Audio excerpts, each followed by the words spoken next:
What's up, ladies and gentlemen? It's me. I'm back.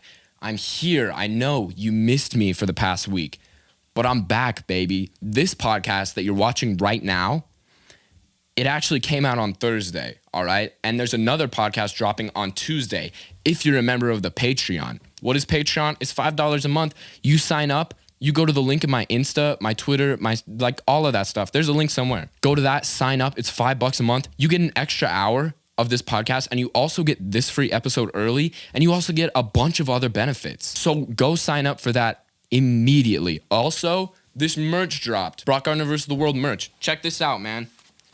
It says Save the World on it. You can't see it very well. It says Save the World on it. What does that mean? I don't know. Does it matter? Save the world. Who cares? Buy it. Support. Buy the merch. I think it looks cool. Like, I'm not even trying to make money with this. I just think it looks sick, and I just wanted to make it. Shouts to the artist at On2M3, the guy who did the logo. My guest today, ladies and gentlemen. Ooh, doggy. This was a doozy. Justin Jarzombek. I found him on TikTok. He's got about 276K on TikTok followers. His YouTube is super funny. He has a podcast, 2 podcasts actually. PSA with Justin Jarzombek and Thinking with Both Heads, which he does with the kid from Fuller House. He's got a lot of stuff going. He's a stand-up comic. He's in the LA comedy scene, like legitimately. He's not somebody that says they're a comedian and actually doesn't just watch Saturday Night Live and like pretends. He's actually in the comedy scene, did stand-up while it was on, like before COVID. And now just has been really adapting this internet platform, which is something we talked a lot about, just the whole comedy scene and how it's shifted. So it was a really fun conversation. He's a really funny kid. I encourage you guys to go support him. So Broc, Gardner vs. the World, Justin Jarzombek. Here we go, ladies and gentlemen.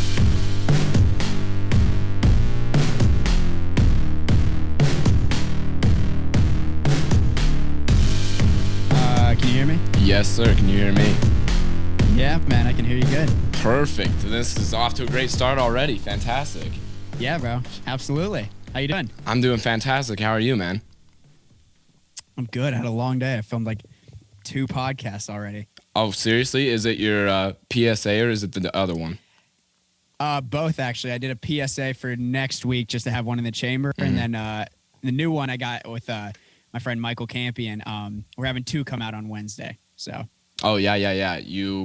Because what issues were you having with the new podcast, your new one, that it wouldn't go up? Oh, yeah, that was weird, dude. My computer was like, I was storing all my YouTube videos and like all my podcasts and stuff on my computer. Yeah. So it was like completely shut down. It was really weird too. And I was using iMovie forever, and like that's just like a shit software. Yeah. So I upgraded to like Final Cut, and it was just like too much going on at once. So I had to wipe my computer, so I don't have any of my YouTube videos. Oh, really? And, yeah, it's crazy. I'm like, luckily I got them all up, mm-hmm. but yeah, I had to wipe them and then just like restart it. It's good now, so hopefully it'll go up. Well, that's good. That sucks, man. Yeah, but it's all good now. So you mentioned Michael Campion. That's his name? Yeah. So that's the kid from Fuller House. He played somebody on Fuller House. Yeah. He played Jackson, and honestly, that's as far as I know about the show. He's my roommate. Me, him, and this other kid, Louis Tomio. We all live in LA together, and we grew up in Florida kind of together. Mm-hmm. But yeah, we all live together. But it's so funny. I've never seen his show or anything. He's never seen my shows. It's so weird. Yeah. And you guys went to acting school, right? The male school for acting? Yeah, like the Maley school. Yeah. We both went there. It was like at 2 different times we went there. Actually, it was super weird. Like he'd be out in LA, like filming the show, and then he'd come back over the summer and like take classes there. And like while he was doing the show, like I was taking classes, so like we always missed each other. Yeah. But we'd always hear about each other and stuff. And then we met actually in a different acting class after that. And then ever since then we've been homies. That's great. 5 years ago, maybe. That's awesome, man. I'm excited for that new podcast. It seems like it's gonna be good. Yeah. It's really gonna be cool. We were actually talking about it today on this episode that's gonna be out on Wednesday. That we feel weird that there's not like. It sounds pretentious, but there's not like any representation of what we think is like normal like teenagers in Hollywood because it's like it's all these TikTok kids. Yeah. And all these like people who just want to be influencers so bad, and we're like, dude, none of these kids are like that in real life. Yeah. Like we've met all of them. Like they're not like that. Like we wish some people would be real on it, and that's what we're trying to do. And like we're scared. It's funny because like we're scared we're gonna get canceled for being real. It's super weird. Yeah, it is kind of terrifying, and I wish it wasn't like that because I don't even say that much controversial stuff on here, but I feel like I'm gonna say something, slip up. Not that I have an audience to get canceled by, but it's like I feel like I'm gonna slip up and say something wrong. It's a weird kind of dynamic that's been formed. Dude, I feel that all the time. It's not like, and it's like I don't even say like that crazy stuff, and like I'm making jokes, and TikTok is such a weird place because there's so many people on there who just like it feels like they don't understand a joke anymore. Yeah. You know, like I on my podcast I released today, Monday, I said something like something about like there's ugly people. Or people that you find ugly. Or something like that or whatever. And I was like, damn, is this gonna get me canceled legit that I said there's people that are ugly in the world? Like it's so crazy. I feel like I need to walk on eggshells. It is so weird, but I feel like you don't need to worry. Everything you've said so far in your career, I've just laughed at. You know, I wish other people could. It's and honestly, like every single one of my followers, I don't get like any hate anyway. So I'm like, I don't know why I'm so paranoid about it, but yeah, I mean, once you reach like a certain level, you know, there's stuff you can't say, and I just don't want to get like to that crazy of a level, even though it's like dumb to say like, oh, I don't want to have millions of followers or whatever. But there's like a certain level I feel like that you start to like, I don't know, like lose yourself because you're scared of getting canceled with that many followers. So you want to stay under a certain amount of followers? Is that what you're saying? Yeah, probably. Like I think like naturally it'll be like that because, you know, like Cody Co's like one of the funniest people ever, right? But he doesn't have 10, 12 million followers like Jake Paul did back in the day or whatever. And so I think like naturally, like you'll only find this audience of like, I don't know, like kind of staying under the radar. I know it's weird to say like 5 million people is under the radar, but it's not like, it's not for everyone, you know? Yeah, definitely. There's definitely an audience out there for people. I don't know how people like Rogan do it where like literally everybody can listen to it. Like he has such a broad audience because most people are kind of niche. Like, you know what I mean? Yeah. Rogan's like he's like an enigma, man. Because he'll say like whatever he wants and people are like, oh, it's just Rogan. Yeah. You know, it's weird. Yeah, he has that effect. I don't understand it. There's some people you just can't cancel, you know? Yeah, exactly. I met Rogan one time at the Comedy Store in LA, and he had like this just like weird like aura around him where like you just like it felt like you couldn't, he was untouchable. It's super weird. That's crazy. So let's take it back a little bit because I want to hear your story because you kind of are like, you're all over the place. I did some research and I knew you as a TikToker. I found you on TikTok, one of your tweet videos, as you would expect. I saw you on the For You page. I was like, this kid was funny. Liked it. Then I saw another one, and so I started following you. And then I watched your TikTok for a while, found out you had a YouTube, that one that you kind of posted that was like, I'm starting my podcast, I have YouTube. You showed all your other stuff that you did. Oh, yeah. I saw that, followed you on everything, watched all your other stuff, and then I was like, okay, this kid actually, because a lot of times you'll watch a TikTok and be like, that's funny, and then you just move on, never see it from the person again. But this, so like I'm actually like a fan of you now at this point in time. Yeah. So, but I didn't know you did stand-up comedy until after I asked you to do this podcast and I was doing a little more research because you don't really talk about it that much, I guess, on like the stuff I was watching, but so let's start with when did you start wanting to be an actor? Because you're an actor essentially, first and foremost. Like you were on a Nick show. The story I always kind of tell is like I didn't really know I wanted to be one. I just got kind of thrown into it. Like my friend, it wasn't Michael, it was someone else. I don't even remember who, but they were like, hey, you should do these classes at the Maley School. And I was like, okay, seems cool, whatever. So I did a couple, and then after that, like, hey, you should get an agent. I was like, okay, again, seems cool. And then from there, I went on like 2 auditions, and the third one I booked was Nickelodeon. Yeah. So I was like, again, okay, cool. I'm just going with the flow right now. I wasn't sure what I wanted because I got that in like freshman or sophomore year of high school. Yeah. So I was like, I wasn't sure what I wanted to do, but I knew I wanted to like kind of work in this industry. So I was doing that, and I was like, this is cool and stuff. And I still go out and auditions, and like after that, I was still auditioning. But the plan was for me after high school to go to LA with like my friends and be there for pilot season. And pilot season's like January, February, March of every year. That's when all like the new shows come up, the pilots, obviously. So yeah, that was the plan. It was for all the homies to get out there and do pilot season. And I was like, okay. So I knew I wanted to do stand-up because also during like high school and stuff, I would go to Chicago and do the Second City, which is like the biggest improv sketch comedy place in the world. It's like where Tina Fey, Amy Poehler, Stephen Colbert, like all these people started. So I do improv there. I was just always a fan of comedy. But yeah, I would do improv there. And so then when I got to LA, I was like, wow, there's so many places to do stand-up here. Let me do some more. Because I did a little bit in Chicago, but not really.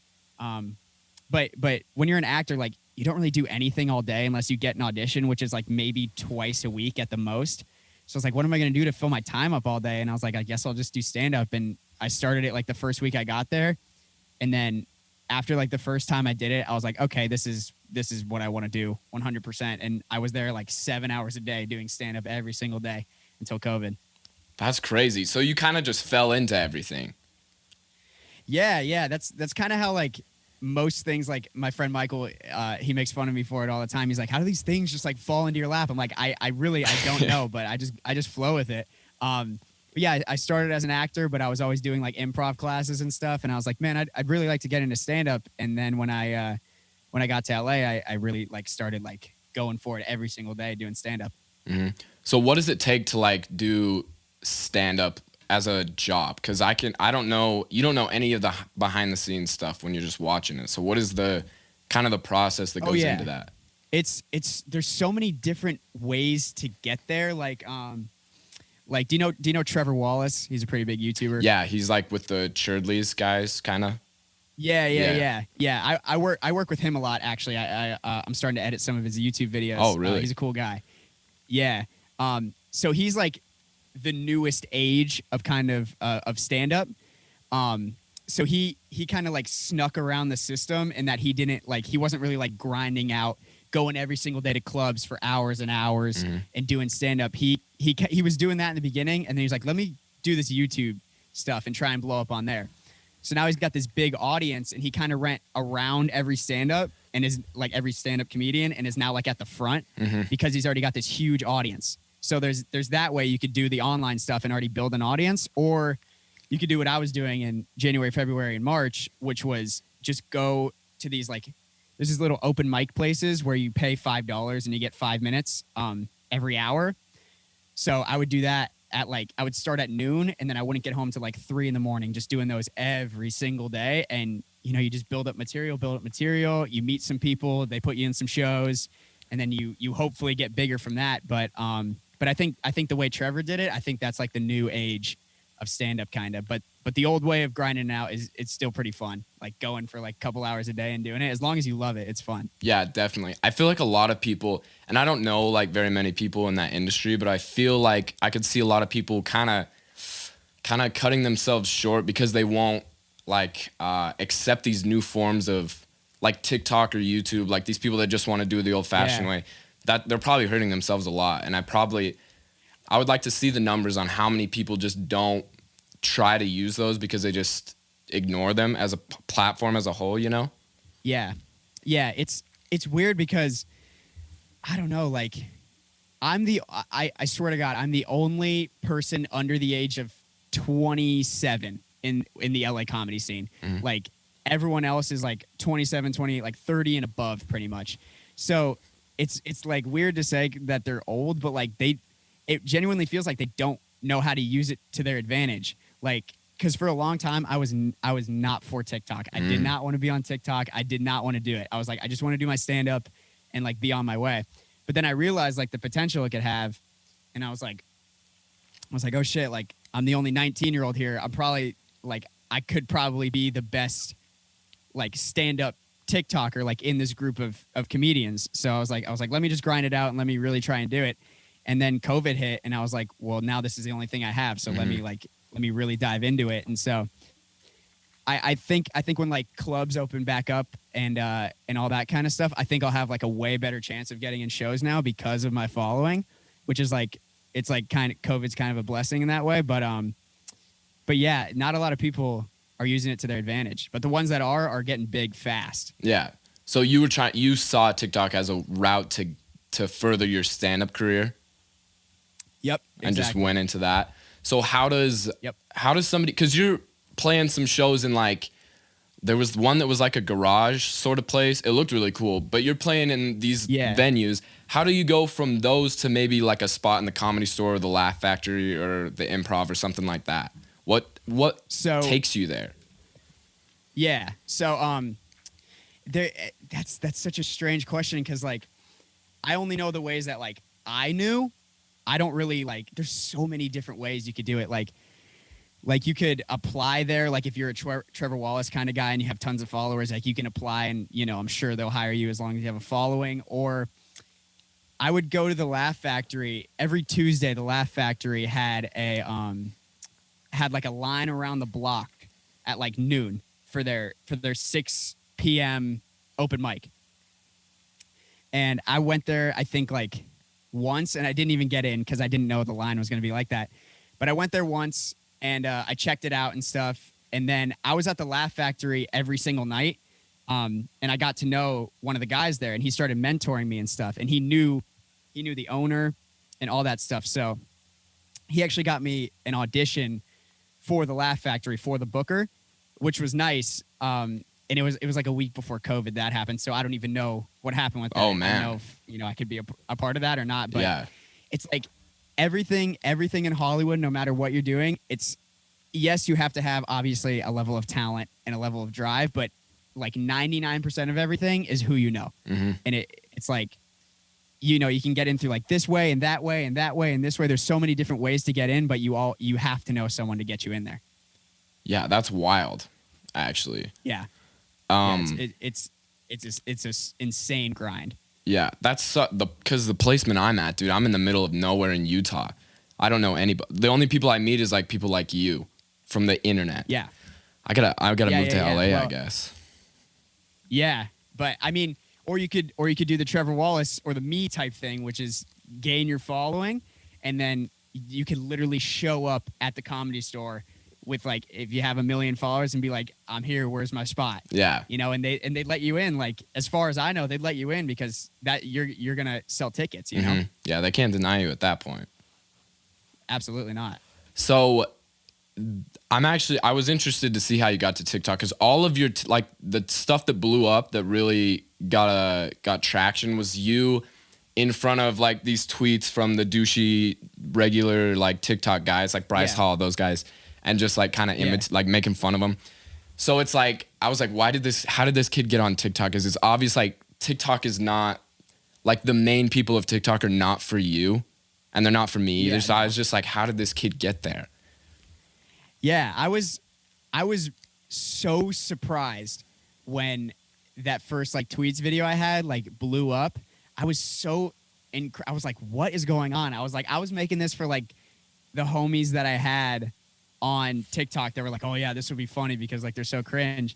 But it was such a weird dynamic to see the fans of like Bryce Hall and Noah Beck and all those guys be like, oh my God, this is so funny, blah, blah, blah. And then like as I kept doing it, I realized I was like, oh, what can they make fun of me for? Because I'm just reading exactly what they say. I was like, so all the fans of those people are like, oh yeah, that's kind of funny. Like it does sound weird when you say it out loud.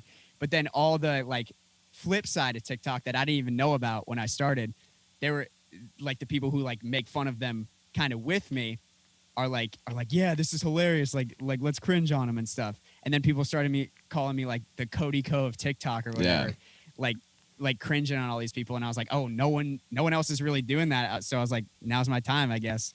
Yeah, that's funny, man.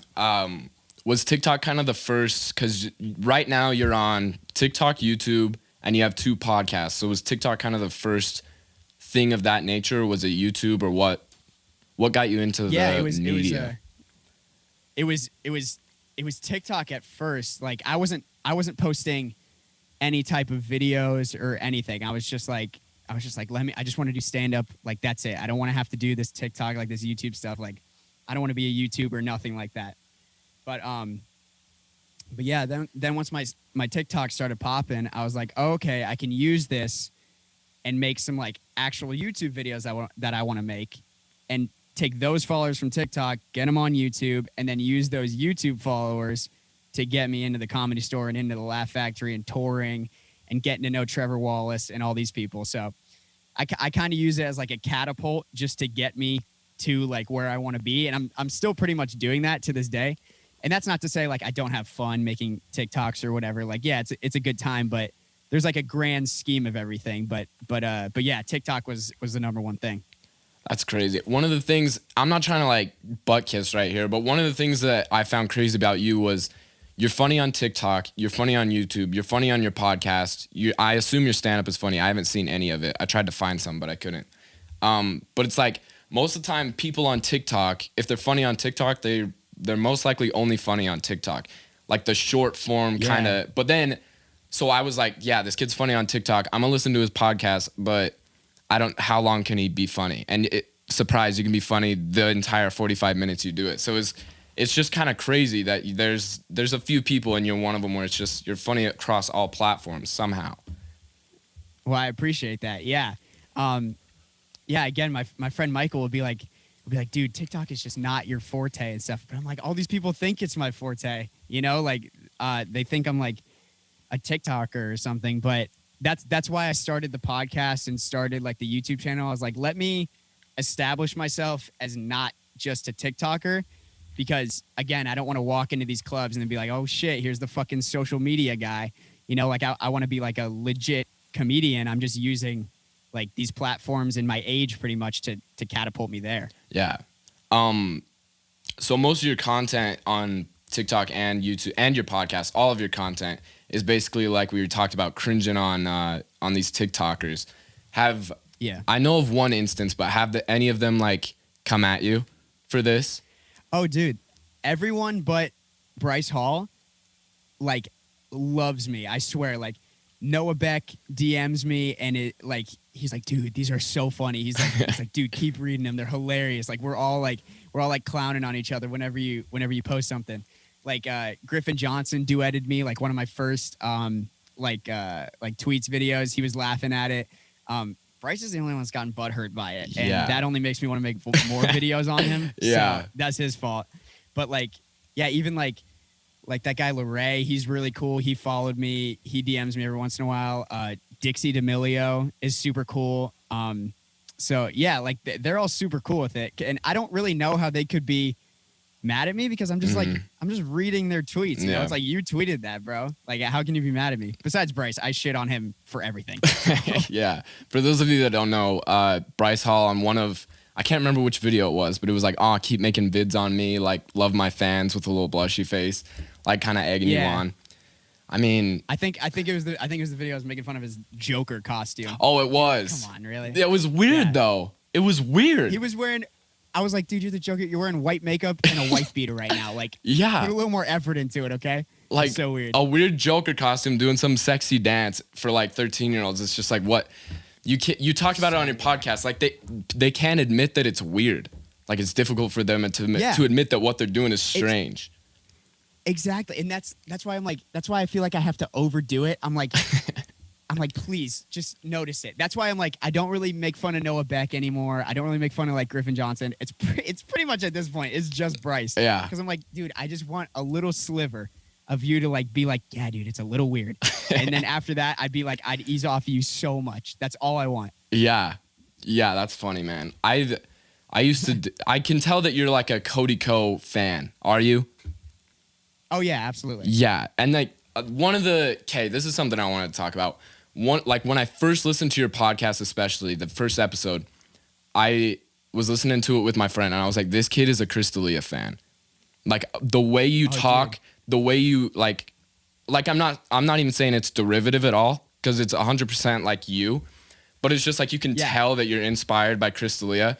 And then I was scrolling through your Twitter, like trying to find stuff, and I found a picture of you with Chris D'Elia that said "Ready for the Cabin."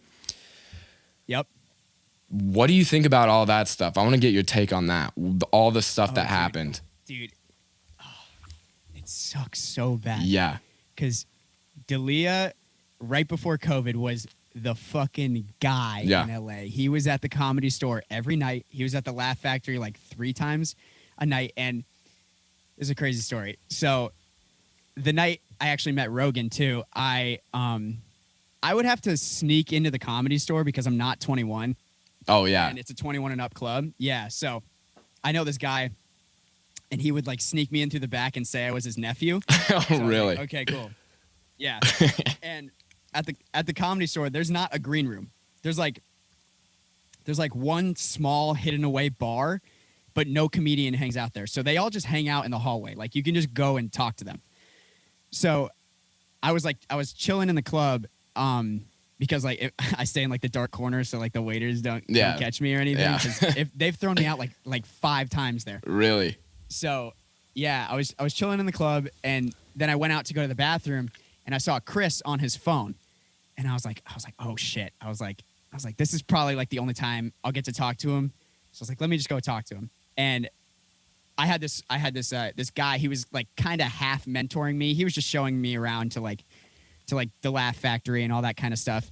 And he told me that when Chris first started, he was doing the same thing he was doing with me with Chris. Like he was showing him down around to the clubs, and I was like, okay, cool. So that guy talked to Chris about me, and like the guy was like, if you just ever see Chris, like just tell him like I know you. It's like, okay. So I went up to Chris, and I was like, hey man, like I'm a huge fan, like whatever. And he was just on his phone. He was like, oh cool, thanks man. And then I was like, do you know so-and-so? And he was like, you know him? I was like, yeah. So then we got to talking, and I was talking to him for probably like 10 straight minutes just about comedy, like what I was doing. And he was like, dude, that's exactly what I was doing. That's exactly what I was doing. He was like the nicest guy ever. We were talking about like shoes and stuff because like we're both into that. And then someone behind me at the Comedy Store, security guard, grabbed me by the shirt, and they were like about to throw me out. They were like, dude, you got to go. And I was like, oh, fuck. And Chris put his hand on my shoulder. I was like, no, dude, he's cool. He's with me. Like, he's cool. Are you serious? And they were like, oh, Chris, we're sorry. Yeah, dude, he was like the coolest guy. He's like, no, he's with me. He's cool. And then they were like, no, Chris, he's like underage and stuff. And Chris was like, oh, man. He's like, okay. He's like, I'm going to be at the Laugh Factory on Saturday. Just find me. And I was like, okay. And that was the last interaction I had with him, because then like 3 days later, like LA went on lockdown for COVID. But it just sucks so bad, like extra for me, I feel like, that he's like in this situation, because he's just like the nicest guy ever to me. Like nicest comedian like I've ever met, seriously, like actually gave a shit about what I was doing. So like this whole thing, I honestly, like, obviously I don't condone what he did, like he's kind of a weirdo, but I think in the LA comedy scene, I think he'll be fine, because like they're just like allegations and like all that kind of stuff. But I think he'll be fine. I think the only reason those people came forward is because he was trying to be in like movies now, and like Netflix movies, and like get way bigger than he was supposed to get. And now I think he'll just be back at the clubs and like doing the podcast and stuff. So I'm like, you're still a weirdo, but I'm still going to listen to the podcast. Yeah. You know? Yeah. That is crazy. I've never met somebody like that, especially somebody that I've looked up to. That's got to be a crazy interaction. Yeah. Somebody that you idolize that much, that takes the time to actually talk to you and is actually cool with you. That's crazy.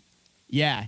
Yeah. It was like, it was the craziest. Like, I was like, this is like a real human being I'm talking to. Like, this isn't the guy like from the podcast or whatever. He's just being a cool dude, you know? And it's like, I don't care to like meet celebrities or like take pictures with them or whatever. Like, but with him, I was like, dude, I gotta talk to him. Like, he's one of like my people on like my comedy Mount Rushmore, you know? Yeah, totally. It's just, I have an issue. Like, how do we know that? I'm not saying that he didn't or anything like that, and I'm not saying, but how do we know? Yeah. Like, couldn't anybody like make something up? I feel like the way he handled it, he probably did it, you know, or did something weird. He's like, he hasn't done shit. Didn't say anything. Just stopped his podcast. Yeah. I didn't hear a word from him. I saw like one TMZ article that said he said something, but I haven't heard anything from him. It's just kind of crazy Yeah. because that gets a little dangerous. Yeah, exactly. And like with these allegations, like some of them, like you feel like they have to be true because there was like so much that came out. Yeah. So it's like, you know, maybe he's a weirdo or anything, but like from what we've heard, as far as I know, like he didn't go through with anything, you know, like he didn't like actually do anything to anyone. So, yeah, I don't know. It's like a weird situation. And like, you know, you hope that he didn't do anything, obviously, but I feel like I can separate the work from like the actual guy. You know what I mean? Like I can still listen to the podcast, I feel, and not be like, no, like fuck this guy or whatever, you know? Yeah, it does get a little yeah, it does get a little weird because it's like I don't want to support somebody that's like insane, you know? But yeah, it's just an issue. It just sucks that is even a thing that goes on.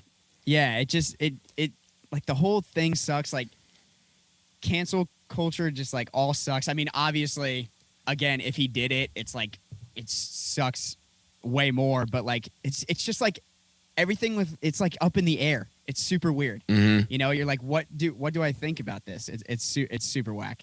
I feel like if something like that happens, like if there was actually stuff to be like mad about, he would be in jail. You know what I mean?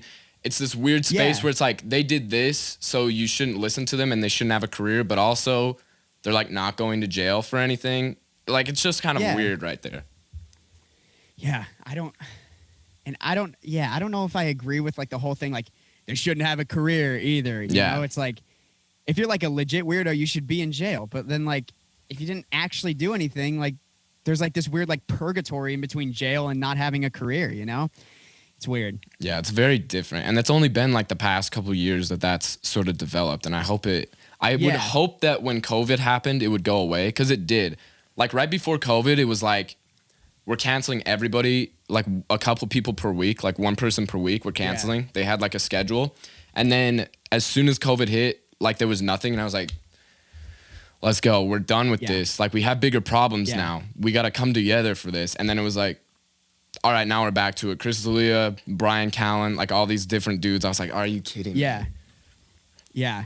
And dude, that was such shit with Brian Callen too. Yeah. I was so glad with those allegations. And then he came out, he was like, fuck all that. He was like, I've never done anything. Now you guys are trying to cancel me. Yeah. That made me be like, did they, like, was that even true with Chris then? But then he didn't say anything. So I was like, all right, it's probably true then. Yeah. I think the difference between the way Brian handled his and Chris handled his makes me feel like there's a little bit different situations there.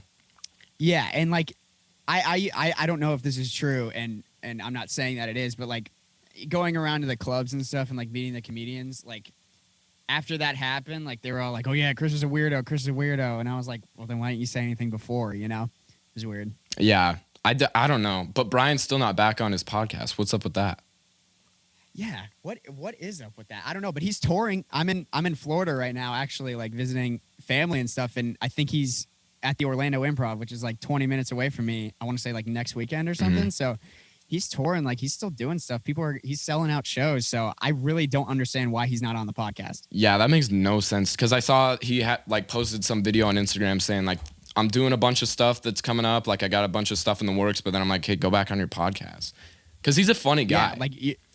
Yeah, they had like him and Brendan Schwab had like the number 1 or 2 podcast, like comedy podcast, like ever. Mm-hmm. I was like, why would you leave that? Like, it was great. Yeah, every time him and Chris ever did anything together, dude, it was the funniest thing ever.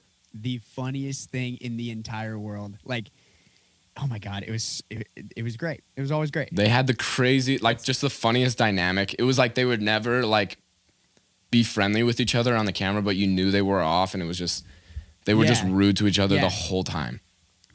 Yeah, dude. Oh my god, it was so. They're really good at letting the other person do the bit for like such a long time, because like Chris would be saying something to Brian, and Brian would just be like, for like 10 minutes. Yeah, Chris just like kept digging into him, dude. It was the best. And then they just had to go and get canceled, man. That's stupid, dude. It's crazy, and like. Again, like we're saying, like it could have happened or whatever, mm-hmm. And if like he did all that, then like I mean, like fuck that dude. But like it's hard to say like fuck that dude when one of your icons. You know what I mean? Yeah, it was like, because I've only been a fan of him since like, I think I found him in like January. And then I'd listened to every single one of his podcasts, all the archives by like May. And like, he was like my favorite, my number one dude. I was like, Chris Lee is so funny. Yeah. I have like 2 Life Rips hoodies and a Life Rips hat. Yeah. I got all the merch. And then it was like June. It was just like, yeah, he did this. And then he just stopped his podcast. So I was like, come on, man. It was, dude, that was terrible. I've been a fan of him since like Man on Fire, which I think was a while ago. 2018, something like that. I've been a pretty big fan of him. And then I started listening to the podcast like 20 episodes deep or something. So I've been with him forever. I saw him live like twice. I would see him at the Comedy Store like every day. So like, and then when that all happened, I was like, it's so hard to just be like, yeah, fuck that guy and then move on. But you know, like if he's a fucking weirdo, he's a weirdo. I don't want to associate with him, you know? Yeah. So I want to shift gears a little bit. What do you think the comedy scene is going to look like when or if this is all said and done? Like, what does it look like right now? Because I don't know anything about it over there. But what does it look like right now with reopening? And then what do you think it's going to get to? Do you think it's going to get back to where it was?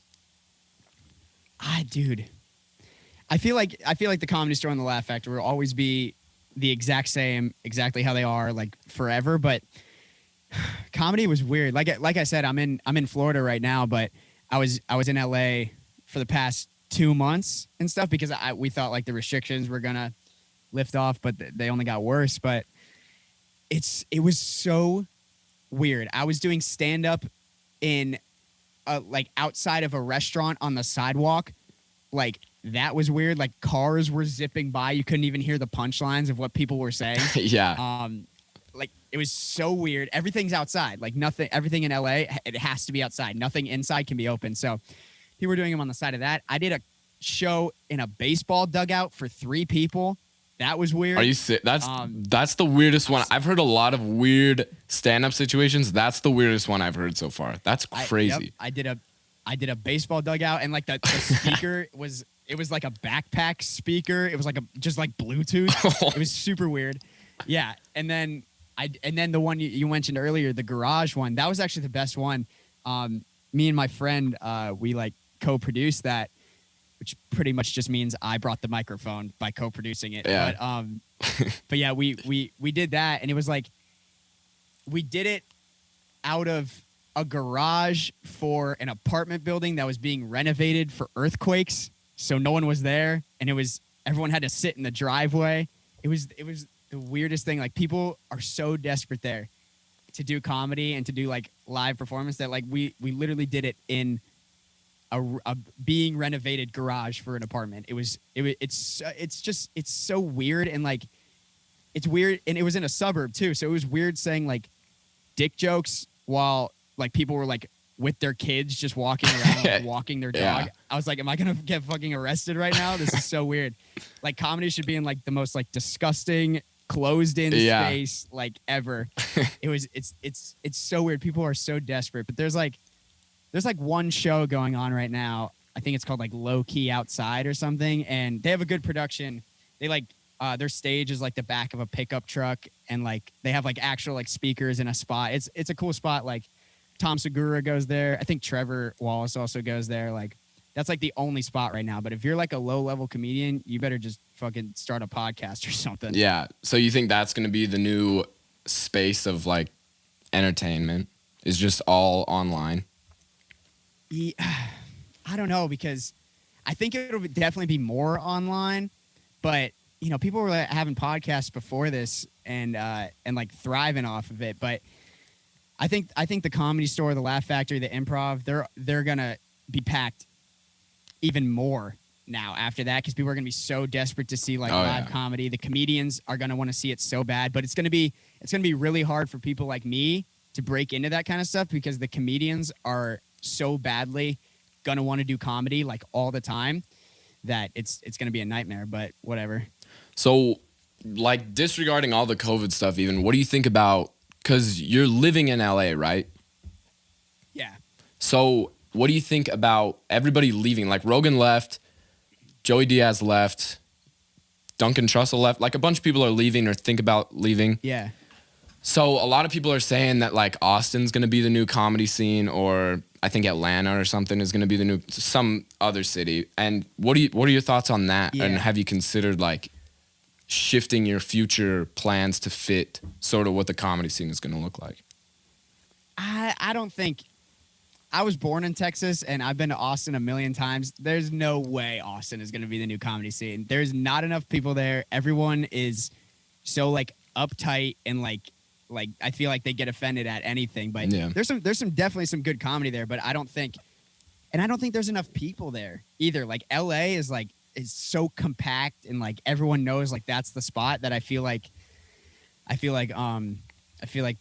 just always going to be the spot. I don't think it's ever going to change. I think as soon as LA is able to open, the comedy scene is going to be popping again. At least I hope that's not like blind, like positivity. Yeah. Like that's what I'm hoping, and that's what I can assume. Hopefully Rogan moves back and Diaz and all them because they were like the kings of the Comedy Store and the Laugh Factory.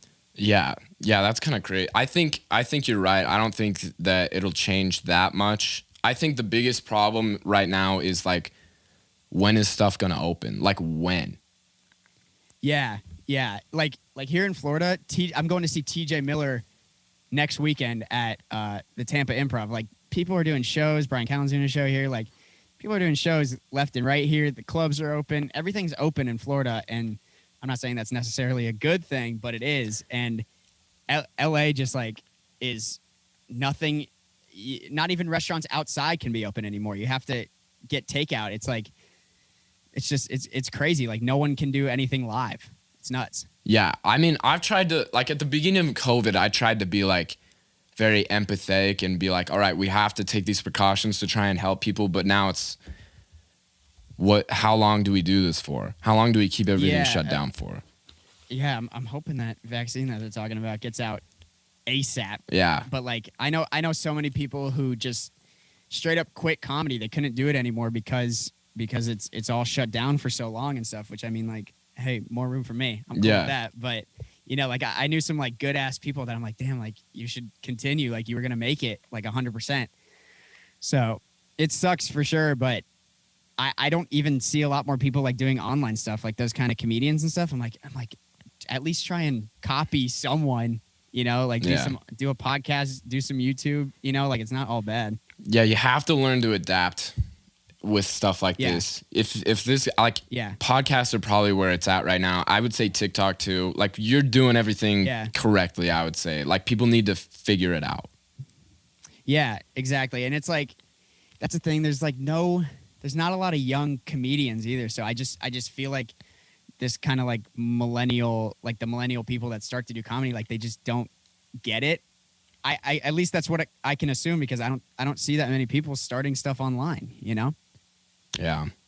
Yeah. So what do you have like a lot of friends that are comedians, like that are around your age? I don't know, not even friends. I don't know anyone who is a stand-up that is at the youngest 21. Yeah. Like I don't know anyone. So like, I have to hang around a lot of older people, but like mostly when I'm like going in the clubs and stuff, I'm just like, I got like my head down, like writing stuff. And then I go up and I go down and I try and make a couple connections, but it's like, who am I going to relate with? These like 35-year-old guys. Yeah. I relate on a certain level to them, but I haven't found like my Noel to my Codico, like someone who's like my age doing this stuff, wanting to do the same exact stuff, which I'm cool with. I'm cool with doing it alone, but like it'd be cool to have like a partner or someone, Yeah, I know. I've been looking for like I need to find a producer because I'm still in high school right now. I'm about to go to college in next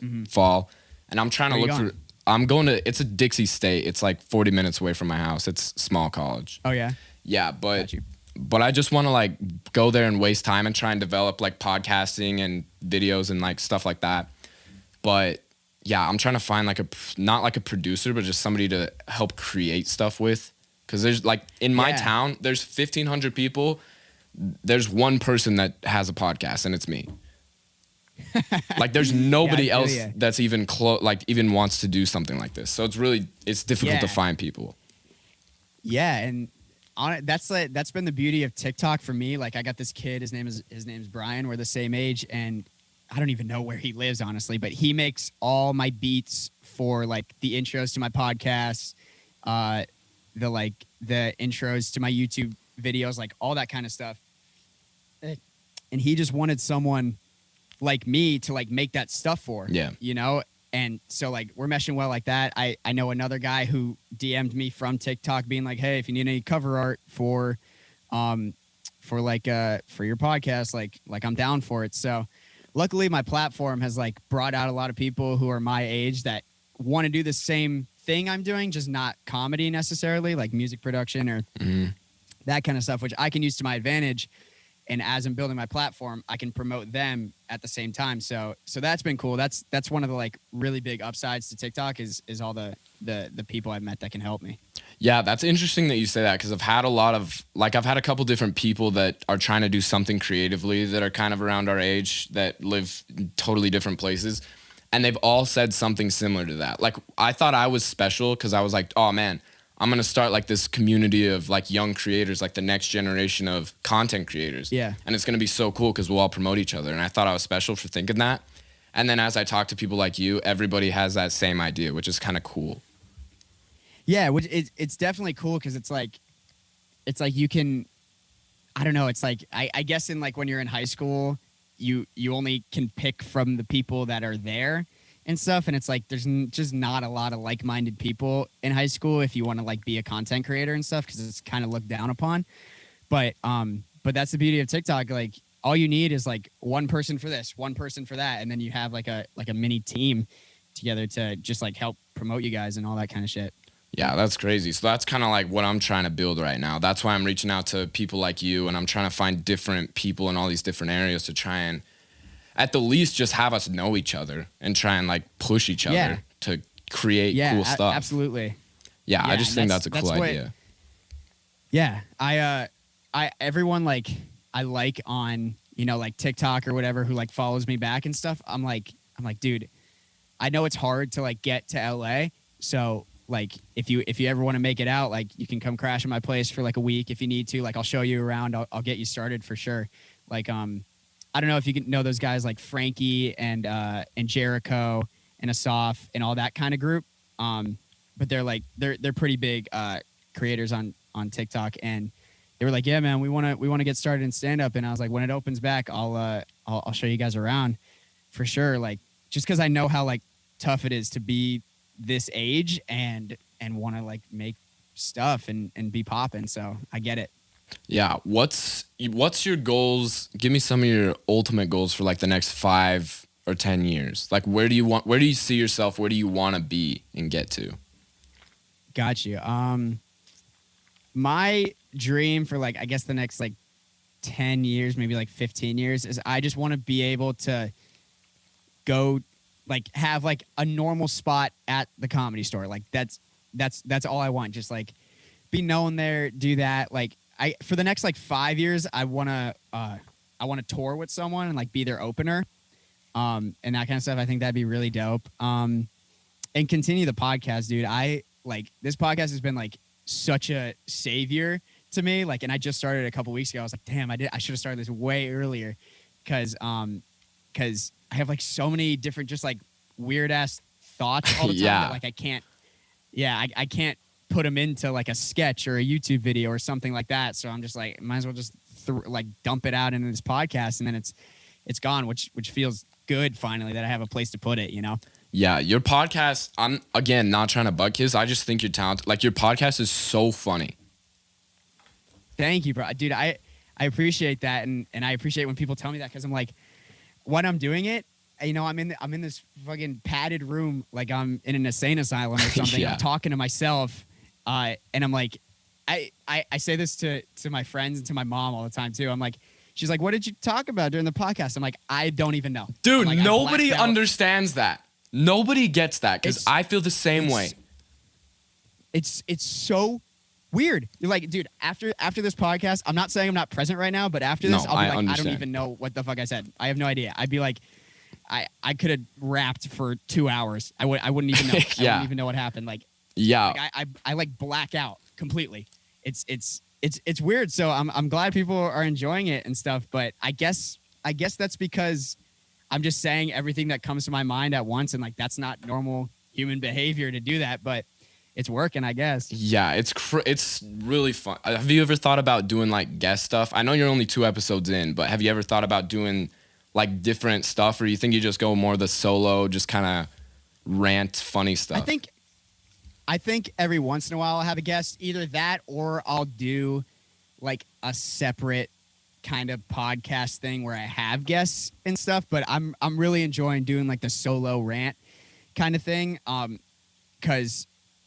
yeah, I mean, having guests would be absolutely dope, so I don't seem like so much of a fucking psycho. No, talking to myself for 45 minutes. Dude, the newest episode, I've listened to the first episode twice. I listened to the newest one today. It was so your bit about, what was it, Urban Outfitters, that you talked for like 10 minutes about Urban Outfitters was so funny. Dude, I have a friend, and I send before I release them, I send them to her and I make her listen to them, because I'm be like, is anything I said like, will it get me canceled? Pretty much. Yeah. Like, I don't think it will, but I'm just like, just double check, because I don't remember at all what I said. I'm like, is it funny? Like, was it too dicey? Whatever. And she said the same thing about the Urban Outfitters bit. She was like, did you write that before? She was like, is that a stand-up bit? I was like, no, I was just like riffing on it. Yeah. But yeah, I appreciate that. Thank you. That was a fucking, yeah. Why do they have one bed? There's always one bed in an Urban Outfitters. I'm like, who the fuck? You guys bought a whole bed to show off your comforter that you're selling once a month? Yeah. It's super weird. Just the whole thing with like a kid having his birthday party at Urban Outfitters just so his friends can buy stuff with their own money was so funny. Dude, Lil Baby having that party, that is such a flex. If he didn't pay for all of it, if he was like, yeah guys, I just fucking I brought a store for you guys so you wouldn't have to go tomorrow or something, like I'm running errands for you guys. It's such a flex to have that much money. It was so funny. Yeah, I was dying. So congrats on that, man. Thank you. I'm gonna try and see what else I have in my notes here.